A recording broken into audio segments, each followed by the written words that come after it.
welcome to Addicted to Murder. This is Courtney, licensed professional counselor with over a decade of experience. And this is Trisha, and I wonder if back in the day lots of little kids got some hooey gags in their stockings. That sounds fun, but also possibly terrifying. Yeah, well, it's a wooden toy whistle. Oh, okay. I wonder if people would whittle them, make them for their kids. I bet they would. I mean, I think whistles aren't terribly hard to make.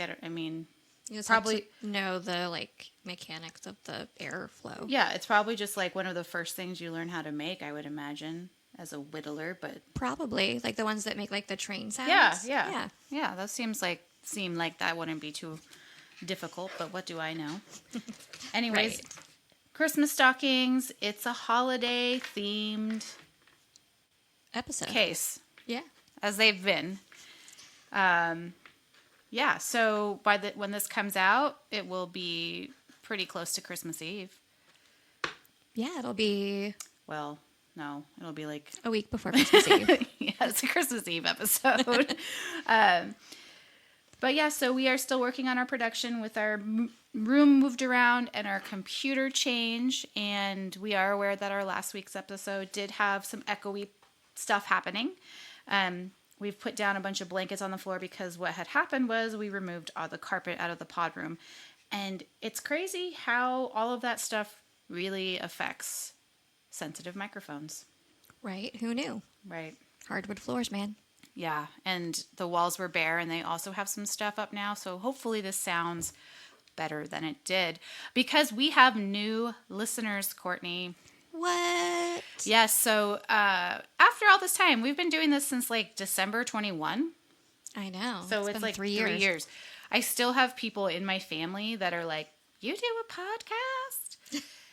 And that happened several times this month. So Chris's nephew, Cole, who is a truck driver, is listening to us now, and he says he very much enjoys it. So Cole, thank you for listening, and tell all of your truck driver friends to tune us in. Yeah, that would definitely widen our reach if we got the truckers. Right? And I don't know if whenever they pass another trucker, if they talk I don't know how it works. On the radio? Yeah, I mean, I don't know trucker etiquette, but hey, we need your services, truck drivers, so thank you for all you do. Yes, we support you. Yes. And then little Dave, that was out here when you came in. Uh-huh. He has also just discovered it and asked for the information, as well as my mom's best friend, Jessica. Well, one of my mom's best friends. All within the last couple weeks. That's true. And our new coworker, Shelby, who we started working with about a month ago, she started listening to us as well. Look at that. We're growing 4 people at a time. That has been about our pace. We're slow Yeah, growers. 4 people a month, then eventually Right. we'll get to something. Right. And again, so Courtney's taking on a huge school load next semester. So Yes. we might be dropping back even a little more. Maybe doing one every month I don't know. We'll see how it goes. Right. We'll see how busy I actually am come January. Yeah. Basically, from what she's telling me, she's got her job, which is 40 odd hours a week plus 20 additional hours TAing / school. Well, of internship activities, plus I'm taking classes. Yeah. So we'll do our best, but we don't want her brain to explode from stress levels. Right. Yeah. Exactly. So We'll keep you informed, though, if we think the schedule is going to change on a more permanent basis. yeah. So you're not tuning in every week being like, where's their episode? I know, right? Gosh. Such unreliable. Lubeat, I'm shouting out to you about that one. We're so unreliable. But today, okay, we're going to talk about, wait, anything else? Oh, Well, question. I do have a Oh, question shit. for Yeah, you. go for it. And in a way, it kind of relates sort of to your word of the day. Okay. So my question is, what is your favorite Christmas ornament that you have, that you hang on your tree? I guess I'd have to think of my parents' tree because I'm very lazy about my tree. It's just cardboard snowflakes and lights. But my mom used to have a couple like ornaments that were pretty big, and they like lit up. And I think there was one with like a Santa going up the stairs, and I think it sang like a Christmas tune, or not sang, but did like the music box sound. Oh. Mm-hmm. I remember that one. But I don't even have a special star or angel. I need to get one. What about you? So the one that came to my mind, my grandpa, when he was alive, did woodworking. And so when he was like first learning how to do things, one of the first things he made was Christmas ornaments for all of us that he like carved out of wood, and he used like the lathe to make like a special like shape. And now that he has passed away, especially, I think it's a really special ornament. I wonder if he had ever made any whistles. I don't know. He also made pens. Like out of wood? Yeah. Huh. They're really nice. Huh. Let's see. People are so creative. Mm-hmm.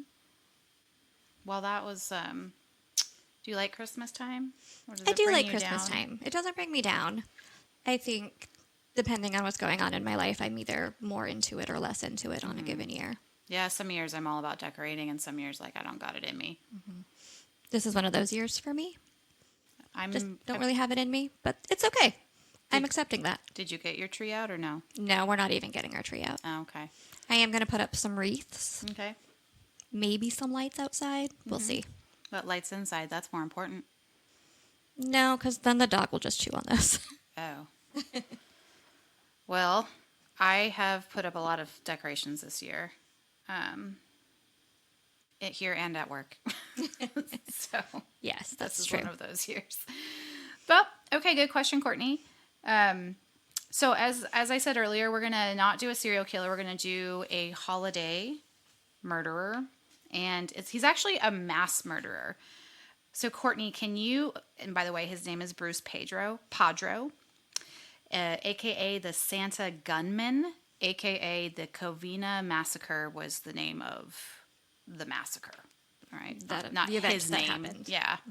So can you tell us the difference between a serial killer and a mass murderer, and maybe their motivations and differences and similarities? Yeah.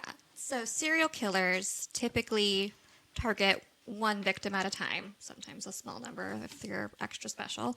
And their main motivation is to satisfy that psychosexual urge that they experience. Right? It's more about the experience of killing than the number of bodies. Mm-hmm. Mass murderers, on the other hand, target many people all at once, and their main motivation is to kill as many people as possible, usually in reaction to something that triggered feelings of rage. Mm-hmm. And so any event where 4 or more people are killed is considered to be a mass killing. So rage murders tend to come from, mass murders tend to come from rage. Serial killings tend to come from a sexual deviant type of thing. Not always. Right. But if we were to, generalize them. Yeah, that's the general trend consensus. Got it. Okay. Well, so we don't know much about Bruce before Christmas Eve 2008, which is when this happened, but we do have a little of information. So I'll share with you what I was able to find. He was born in 1963. He lived in San Fernando Valley, and he graduated from John H. Francis Polytechnic High School in Los Angeles and attended California State University in Northridge. He worked at the Jet Propulsion Laboratory in Canada, Flint Ridge. He met his future wife, Sylvia Ortega, in 2004.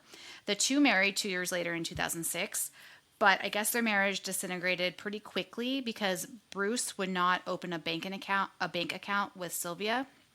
And Sylvia had 3 children from a previous relationship, and Bruce apparently would not help pay for them. He expected her to care for them independently. He didn't want to have any sort of financial responsibility for her children. There is also a rumor that Bruce has a secret child from a previous relationship that he also refused to pay child support for. That is just a rumor that I read. Courtney, this all seems wonky, though. He marries a woman knowing she has 3 children, but refuses to help financially. Also, he may have a kid he refuses to acknowledge or pay for. What do you think? I think that Bruce is displaying just straight up misogyny and financial abuse. Refusing to open a joint account with his wife lets him maintain control of what he thought of as his money, and in essence have control over the household to a certain degree. And it's not uncommon for men who do engage in a power and control behaviors to disavow or even target stepchildren.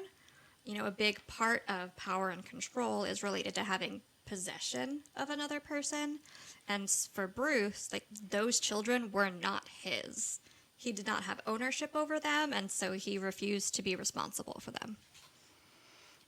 I mean, you would agree that this is like not a typical thing to do when you marry someone. It's kind of a given. You are now caring for their children as well. Like, that's just part of how marriage works. In a healthy marriage, yes. Yeah. So, well, they got divorced in 2008. And unfortunately for Bruce, he was ordered to pay $1,785 a month in spousal support. A month later, Bruce was fired from his job as an electrical engineer. He allegedly was billing for false hours. This loss of employment suspended his spousal support obligations, but he was still required to pay his ex-wife $10,000, let her keep her wedding ring, and she got to keep the family dog.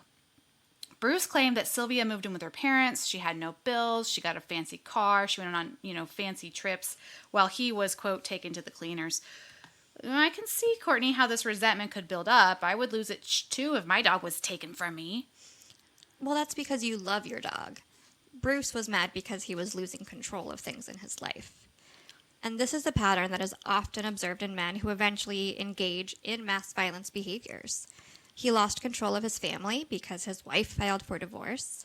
He lost his job and, as a result, his financial stability and likely his main source of self-esteem. Then he was losing the rest of his money and possessions because of the divorce and the custody ruling. I can say with confidence that Bruce likely blamed all of his misfortune on others, mainly his wife and her family. He definitely would not have taken accountability for his behavior in his marriage, and honestly, probably not for the fraud that led to him being fired either. You're describing like a narcissistic person. Maybe some traits at least. I mean, the not taking responsibility for everything, wanting the ownership of things, blah, blah, blah. There's definitely some narcissistic traits going on. Yeah. Oh, sorry, my computer is being wonky. Here we go. Oh, all right. Well, okay. So a week before Christmas, the divorce is finalized. Sylvia's family gathered in Covina at her parents' house on Christmas Eve. Many people were present. I've read up to about 25 guests were there.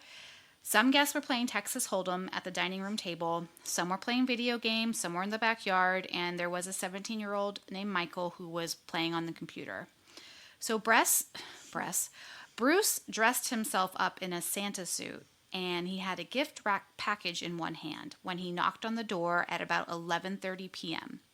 His 8-year-old niece answered the door, and upon seeing Bruce, she squealed a happy, "Santa Claus, Santa Claus."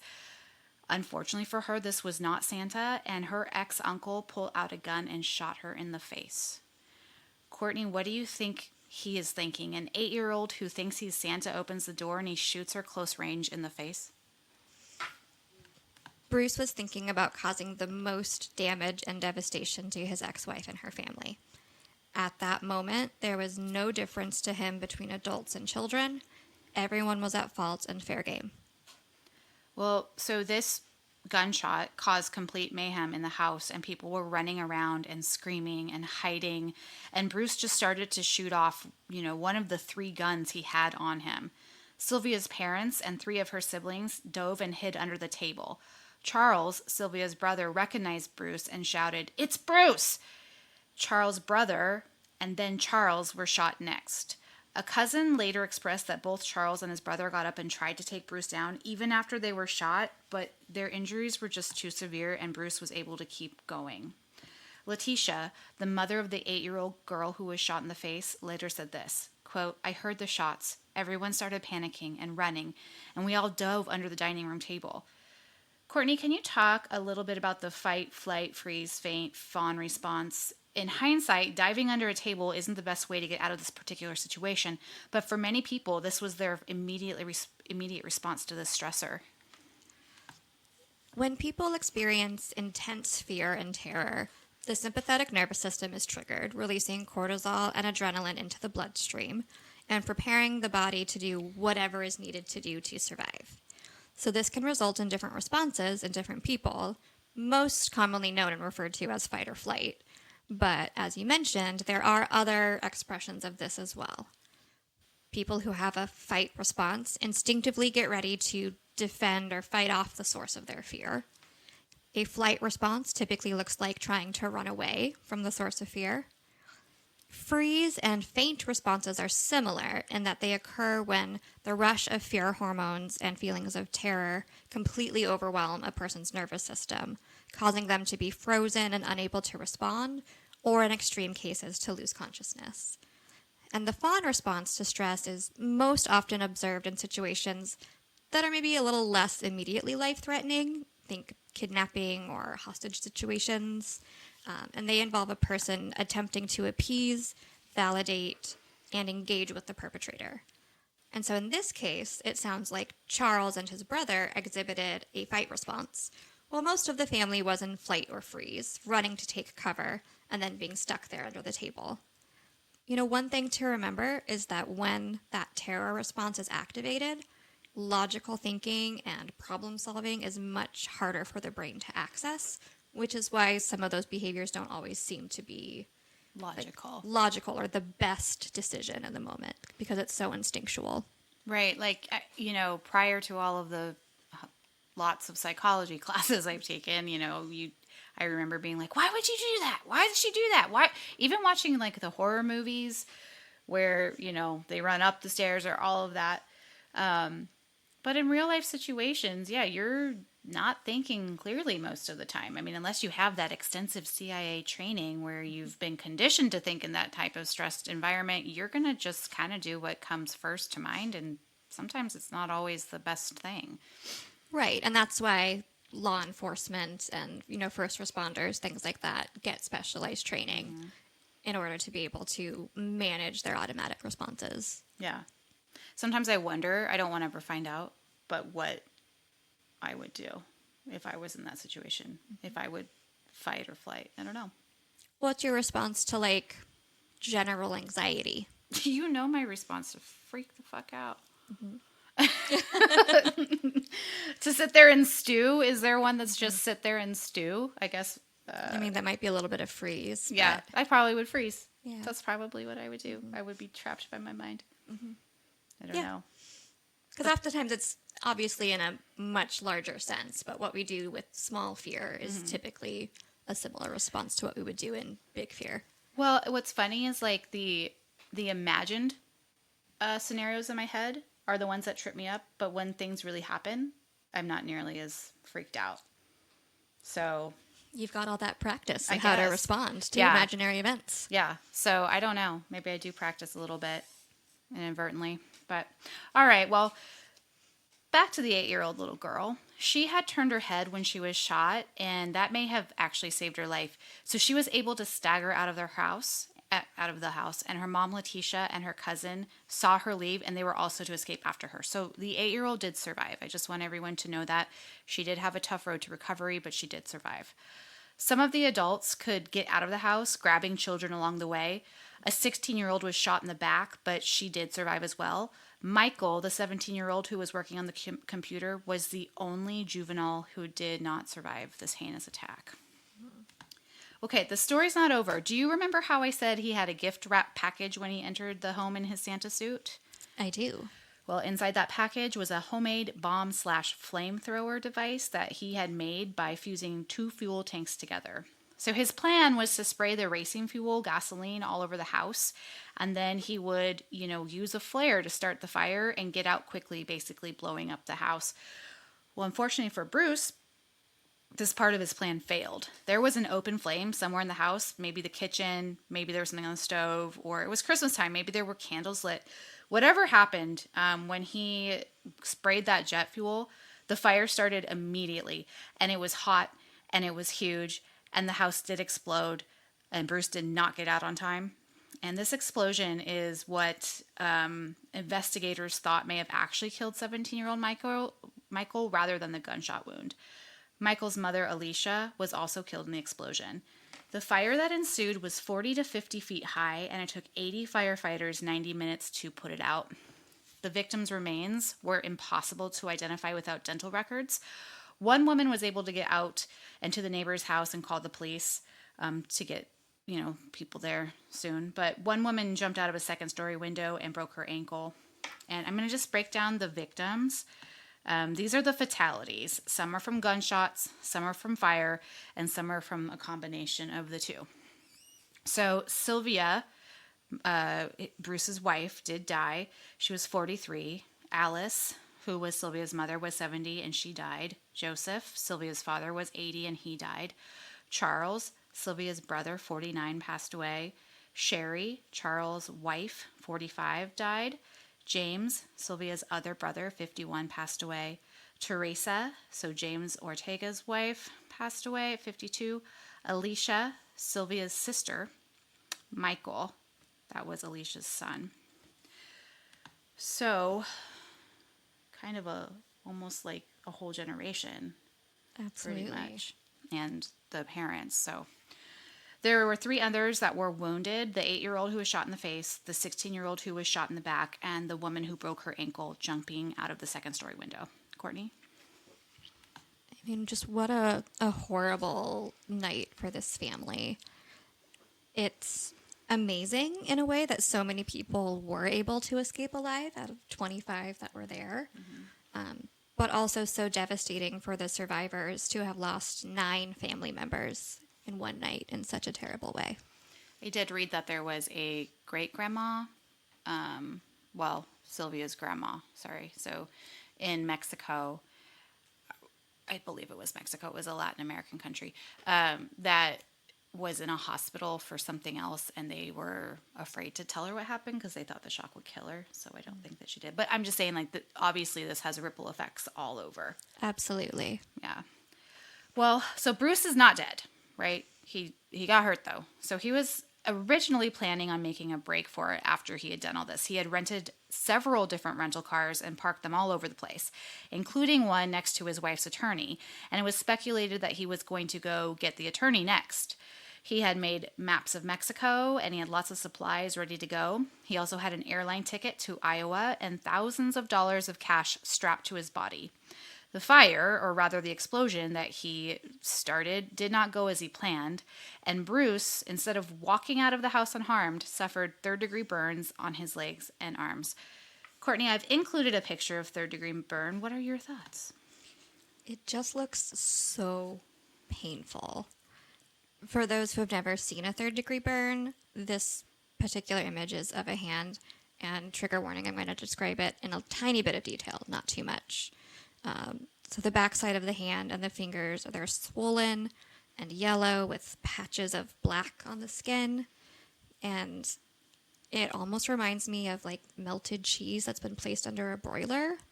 I apologize if that is graphic or ruins cheese for you.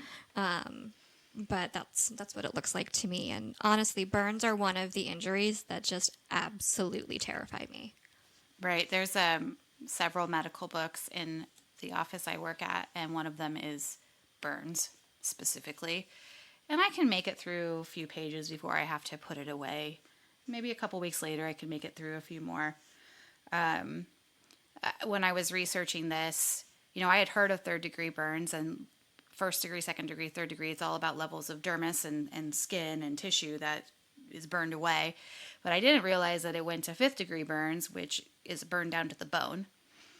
So, but I do know with 3rd-degree burns that they are prone to infection, and a lot of times they have to have skin grafts to fix them up. And if they aren't immediately painful, they will be once your nerves start to grow back. So he was covered apparently in these 3rd-degree burns.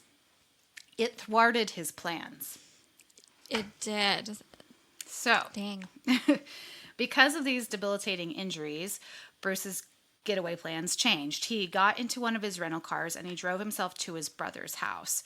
He entered the home where his brother was not there. He must have been somewhere else. But anyways, he went in there. He shot himself, ending his life.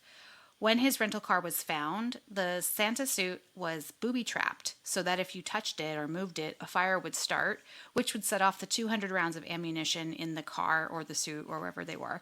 So his plan just kept going and going.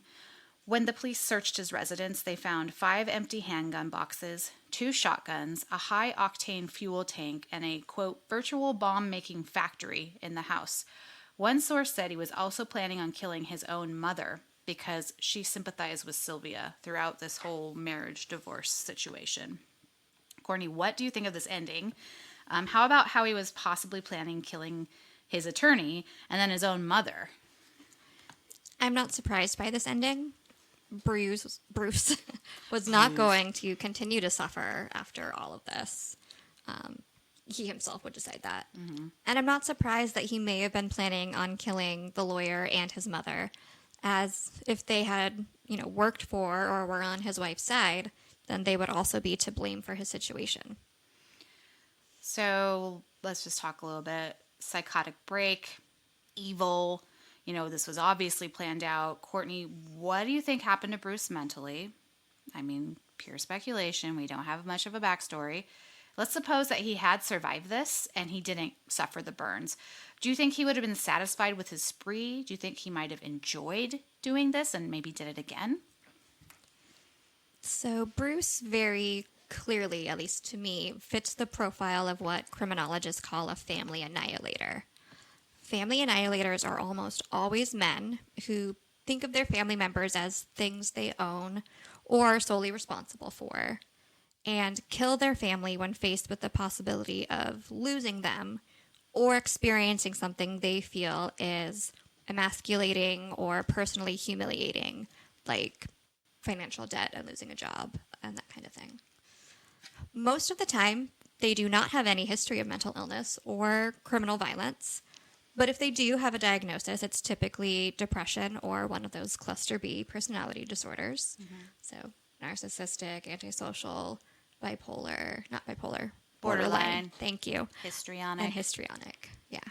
And so we talked a little bit about some narcissistic traits that Bruce might have had. Mm-hmm. So he was never diagnosed with anything, but that is something to consider. But then there are 4 main categories of family annihilators. So there's self-righteous killers who say, basically, my family, usually my wife mainly, is to blame for all of my problems. Disappointed killers, where they feel like their family does not meet the ideal that they had for what a family should be. Anomic killers, which is kind of where, so like financial success is like essential. Mm-hmm. And without it, then like if the family's not meeting certain markers, then they're losers who don't deserve to live, kind of a thing. And then there's paranoid killers who view a threat to their family from outside and kill their kids in an effort to protect their family from this perceived threat. What category do you think I put Bruce into? Definitely not the last one. The first one, where they blames their spouse for the collapse of the family and all their problems. Yeah. Yes. Exactly. I think that Bruce fits the profile of a self-righteous family killer. So in an article, Yardley et al. States, quote, "These perpetrators blame their spouse for the collapse of the family and all other life problems, which elicits a desire to retaliate against them. The offender attempts to gain control and power by eliminating the family whom he designates as the primary threat against his success. This offender often has a history of controlling, narcissistic, and dramatic behavior, which may also occur during the murders." End quote. Can I ask if you think that those who are the paranoid killers, so, the Andrea Yates case, she was a woman that drowned 5 or 6 of her children in the bathtub, and her reasoning was that they were going to be going to hell or something. Like she was protecting them from, like, trying to get them to go to heaven, to protect them from going to hell. So she had to kill them. And if she truly believed that, would that fall under that? And does that also mean that they most likely have delusions? So Am I making myself make sense? absolutely. Okay. Yeah, so I do think that in that particular case, Andrea Yates would fall under that paranoid killer because she was trying to save her kids from a perceived threat. In her case, I also believe she was probably suffering from severe mental illness and having like those delusions. And I think postpartum depression was part of it. Probably. I can't remember the specifics. Yeah, so I'd say probably in these, paranoid killers are the most likely to have like a severe mental health condition. Got it. They're also probably the ones that would be found NGRI, possibly more so than Bruce. Yes. Yes, He was definitely. just an asshole, bottom line. In a lot of ways. Yeah. Yeah. So when we think about self-righteous family killers, 78% of this type of family killer die by suicide following the murders. Honestly, in most types of family annihilators die by suicide, or at least attempt suicide. Regret? No, I think it's just more of, it's just part of the plan. Okay. All right. And they feel so demoralized by whatever their perceived problems are that it doesn't seem worth it to live. Okay. So of those that don't die by suicide or survive, that same article I was reading earlier mentioned that they typically report feelings of sadness and remorse, especially towards the death of their children, if they killed their children. But they often remain distanced from their actions, and will often like blame their anger rather than themselves. So it's almost like in a lot of these family annihilators, except for maybe the paranoid ones who have significant mental health issues, it's this perfect kind of like cluster of events that are threatening to their livelihood, to their masculinity, to their success, all of that happen sort of at just this perfect time in this perfect way to kind of set off this bomb of rage and emotion that may have never been there before. And once it's gone, it's gone. And so there's almost like that was like almost like someone else did it because like that angry person did it, but I didn't do it. Yeah. Is kind of the way that often annihilators present if they survive their own massacres. So obviously Bruce planned this pretty elaborately. I mean, even down to wearing a flippin' Santa suit. Do you think that's typical for that type of a family annihilation? Or do you think he was extra special in having several getaway cars and strapping, I think it was like $17,000 of cash to his body? And I do think that is atypical. It definitely shows more forethought and planning. Also, targeting members of the family that were not his immediate nuclear family is also rarer. So it'd be more typical if he had just killed his ex-wife and her kids, as opposed to the whole extended family. So yeah, he was a little extra. Yeah. Well, he was awful, or at least he did a very awful thing. And it's just really, really sad for that family. This what happened, what did I say, in 2008? Yeah. You know, I'm sure that the people that still survive at Christmas time, I'm sure they do stuff to remember their family members, because, yeah, I don't know. Yeah. I'm going to bet that 8-year-old girl stopped believing in Santa that year. Right. Poor little... Which is awful. Yeah. Oh, man. Yeah, who knows? Maybe... I don't want to speculate what this family thinks about Christmas going forward, but it's just awful. So we'll stop being down now. Stop talking about that. What did you think about that episode when I popped it on you? I liked it. It's getting crazier. Yes, every single one just keeps Like, getting crazier. Oh, Mimo was crazy. She ate her husband, presumably. and the Candyman, just giant pixie sticks. Yep, poisoned his own kids. Yep. So basically, what I've learned from all of this is that holidays are not safe. Right. That's what you're telling me. I- Always be on guard. I mean, yeah. I don't think any day is safe out there with all these people out there. That's why you want to surround yourself with good people, loving people That you trust that you trust. and that have proven that they can be trustworthy. Although, if anything, I've learned that you really don't know anybody. Yeah. Not That's what the really. crime junkie ladies say. Yeah. You never really know someone. Well, that's what they say on the X-Files, too. Trust no one. Anyways. You can clearly see where our canon comes from. Do you have anything else you want to say before we do a sign-off? A happy holidays or happy winter, whatever. Yeah, Not everyone does just holidays. Thank you for sticking with us with our very inconsistent production of these podcasts these last few months. Mm-hmm. And But we're getting smarter. Well, I don't know. We're learning things. we are. We're learning things that we can hopefully like incorporate and be more armchair experty or whatever we would be for you guys. Right. Yeah. So, yeah, thanks for sticking with us. We hope you have a wonderful holiday season, whatever that looks like for you. Right. And Courtney, if Santa Claus comes knocking at your door at 11:30 p.m. on Christmas Eve, what do you do? Let my dog at them and scare them away. Yep. And then go to therapy.